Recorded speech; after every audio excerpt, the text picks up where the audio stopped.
কেকের যতগুলো কোর্স করেছি তার মধ্যে এই রেসিপিটি আমার বাসায় সব থেকে বেশি করা হয়, কারণ এই যে কেকটি দেখতে পাচ্ছেন এটি হলো অরেঞ্জ স্পঞ্জ কেক। এটা খেতে এত বেশি মজা এবং সফট হয় যে বাসার ছোট থেকে বুড়ো সবাই এটা খুব পছন্দ করে খায়। এই জন্য দেখা যায় যে প্রতি সপ্তাহে একবার করে তো আমি এটি বানিয়ে বক্সে করে ফ্রিজে রেখে দিই। আমার ফ্রিজে কখনো এই কেকটি ছাড়া থাকেই না। আজকে আমি আপনাদের সাথে শেয়ার করব এই মজাদার সফট নরম তুলতুলে অরেঞ্জ স্পঞ্জ কেকের রেসিপিটি, যেটাতে আমি কিন্তু বাইরের কোনো ফ্লেভার ইউজ করছি না, একদম ন্যাচারাল যে অরেঞ্জ সেটা দিয়ে আমি আজকে তৈরি করে দেখাবো। আর এটার যে ফ্লেভার হয় না সেটা কিন্তু কোনো আর্টিফিশিয়াল ফ্লেভারের মতো হয় না। তাহলে আর কথা না বাড়াই, চলুন আজকের রেসিপিটি আমি স্টার্ট করছি।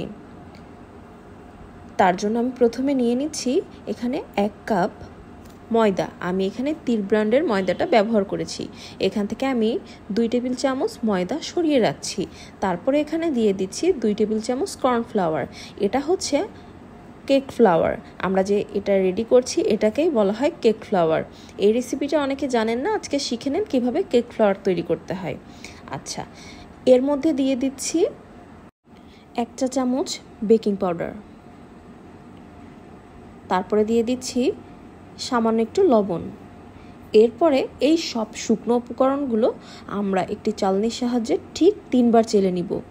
এই পার্টটা কিন্তু মোটেই স্কিপ করা যাবে না। আর এখানে যে দানা দানা পার্ট থাকে সেটা একটু ডলা দিলে বেশ ঝরঝরে হয়ে যাবে। তারপরে আমি এখানে কিছু ড্রাই ফ্রুটস নিয়ে নিচ্ছি।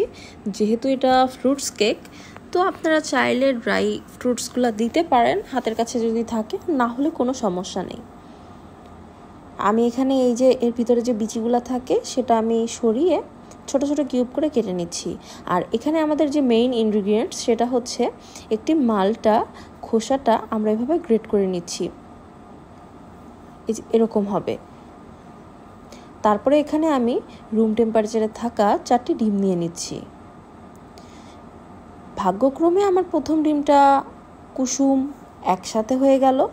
এরপরে আমি আবারও নতুন একটা ডিম নিচ্ছি, ওটা সরিয়ে ফেলেছি কারণ ওই কুসুমটা এত বেশি সাদা অংশের সাথে মিক্সড হয়ে গিয়েছে যে ওটা আলাদা করা খুবই কষ্টকর। আর আজকের দিনে আমার ভাগ্যটা এতই খারাপ ছিল যে আমার 4 নাম্বার ডিমটা সেটারও কুসুম গলে গেল। কিভাবে কুসুম আলাদা করতে হয় সাদা অংশ থেকে সেটাও আমি আজকে শিখিয়ে দিব। দেখেন কি একটা অবস্থা, যার জন্য আমি আমার প্রথম ডিমটা আলাদা করে ফেললাম, সেই একই অবস্থা হলো। সমস্যা নেই, আমরা এই কুসুমটা ডিমের একটি খোসা দিয়ে এইভাবে আস্তে আস্তে আলাদা করে ফেলবো। আসলে সবসময় তো কাজটা মসৃণভাবে হয় না, মাঝে মধ্যে একটু একটু ভুল হয়েই যায়। যদি আপনার এখানে সামান্য একটু কুসুম থেকে যায় তাহলে আমরা যে এক্সপেক্টেড যে ডিমের ফোমটা ওটা কিন্তু খুব ভালো মতো ফোম হবে না। যেহেতু আমার আজকের এই পার্টে ডিমের কুসুমটা কিছু মিশে গিয়েছিল, এই জন্য আমার অন্য দিনকে তুলনায় ফোমটা একটু কম হয়ে গিয়েছে, সেটা ব্যাপার না। আচ্ছা, এখানে আমি 1 কাপ চিনি আমরা ব্লেন্ডারে ভালো মতো এরকম গুঁড়ো করে নিয়েছি। সেটা আমি 3 বারে এই যে ডিমের মধ্যে দিয়ে ভালো মতো বিট করতে থাকবো। আর এই বিটিং টাইমটা আমি বলতে পারছি না, এটা ডিপেন্ড করে আপনার ইলেকট্রিক হুইক্সের উপর, আর অনেক সময় এটা ডিপেন্ড করে আপনার চিনিটা ভালো মতো গলেছে কিনা। যতক্ষণ না একটা ফোমি স্টিকি একটা ফোম তৈরি হবে সেই পর্যন্ত আপনাকে এটা বিট করেই যেতে হবে।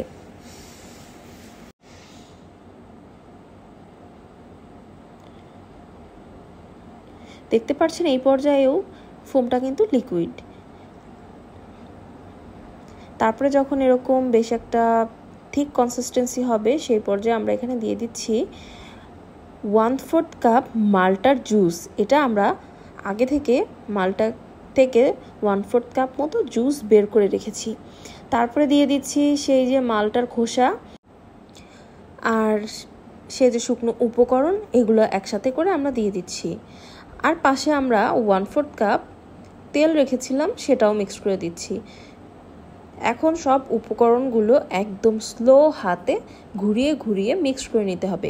এখানে ওভার মিক্সিং হয়ে গেলে কিন্তু আপনার কেকটা ভালো হবে না। কখনোই এটাকে ওভার মিক্সিং করা যাবে না, আবার খুব জোরে ফোল্ড করা যাবে না। আমি যেভাবে ফোল্ড করছি ঘুরিয়ে ঘুরিয়ে খুব স্লোলি এভাবে মিক্সড করতে হবে। যেহেতু এটা আমি বলেছিলাম অরেঞ্জ স্পঞ্জ কেক, সো এই জন্য আমি এখানে সামান্য একটু ইয়েলো ফুড কালার ইউজ করছি। এটা আপনারা চাইলে না ব্যবহার করতে পারেন। তারপর আবারও ভালো মতো এটাকে মিক্স করে নিচ্ছি এবং আমাদের বাটিতে যে বাকি উপকরণগুলো লেগেছিল সেটা আমরা ভালো করে এখানে দিয়ে আবার ভালো মতো মিক্স করে নিচ্ছি। এরপরে একটা মোল্ডের মধ্যে আমরা এটা ঢেলে দিচ্ছি। আর আমার বাসায় সবাই এই কেকগুলো পাউন্ড কেকের শেপে খেতে বেশি পছন্দ করে, এই জন্য আমি এটা পাউন্ড কেকের একটি শেপের একটি মোল্ডের মধ্যে ঢেলে নিচ্ছি। এটা আপনারা চাইলে গোল্ড শেপের যে কোনো মোল্ডের মধ্যে ইউজ করতে পারেন।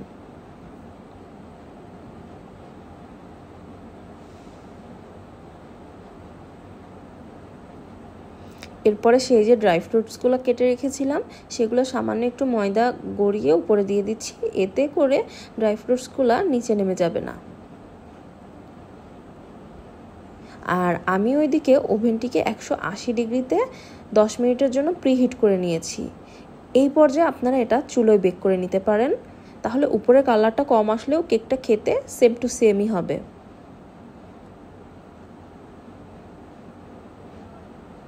দেখতে পাচ্ছেন উপরের কালারটা এবং কেকটা ফুলে ডাবল হয়ে গিয়েছে।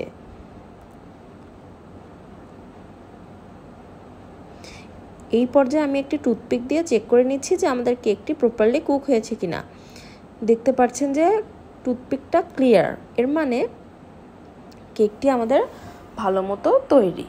এখন আমি এই মোল্ডের চারপাশ থেকে একটি নাইফের সাহায্যে এটাকে মোল্ড আউট করে নিচ্ছি। এদিকে আজান কেক খাওয়ার জন্য ব্যস্ত। ও খাওয়ার থেকে এই বেকিং আইটেমগুলা দেখতে এবং আমাকে হেল্প করতেও বেশি এনজয় করে। দেখতে পাচ্ছেন কি পরিমাণ সফট, আমি হাত দিতে পারছি না কারণ এটা অনেক গরম। এখন আমি আপনাদেরকে এই কেকটা স্লাইস করে দেখাচ্ছি। এটা এত গরম ছিল যে আমি হাত দিয়ে ঠিকমতো ধরতেও পারছি না। এই কেকটি এই রেসিপিতে হুবহু যদি আপনারা বাসায় একবার ট্রাই করেন, আশা করি নেক্সট টাইম আর অন্য কোনো কেক আপনারা ট্রাই করবেন না।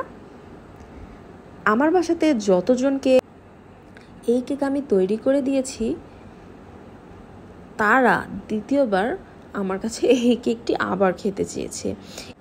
এখন এরকম একটি সিচুয়েশন তৈরি হয়েছে, এই কেকের জন্য আমার কাছে অনেকে অনেক ইনগ্রিডিয়েন্টস নিয়ে আসে যে আপু এই কেকটি আমাকে সেম এইভাবে তৈরি করে দিবেন, আমি এই যে উপকরণগুলো রেখে যাচ্ছি।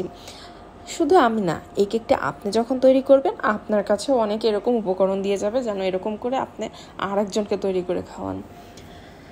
আজকের রেসিপিটি যদি আপনাদের ভালো লেগে থাকে তাহলে অবশ্যই আমার চ্যানেলটি সাবস্ক্রাইব করবেন এবং এই সব ভিডিওগুলো আপনার ফ্রেন্ডস এবং ফ্যামিলির সাথে অবশ্যই শেয়ার করবেন এবং আমার ও আমার পরিবারের জন্য সবাই দোয়া করবেন। সবাই ভালো থাকবেন। আসসালামু আলাইকুম।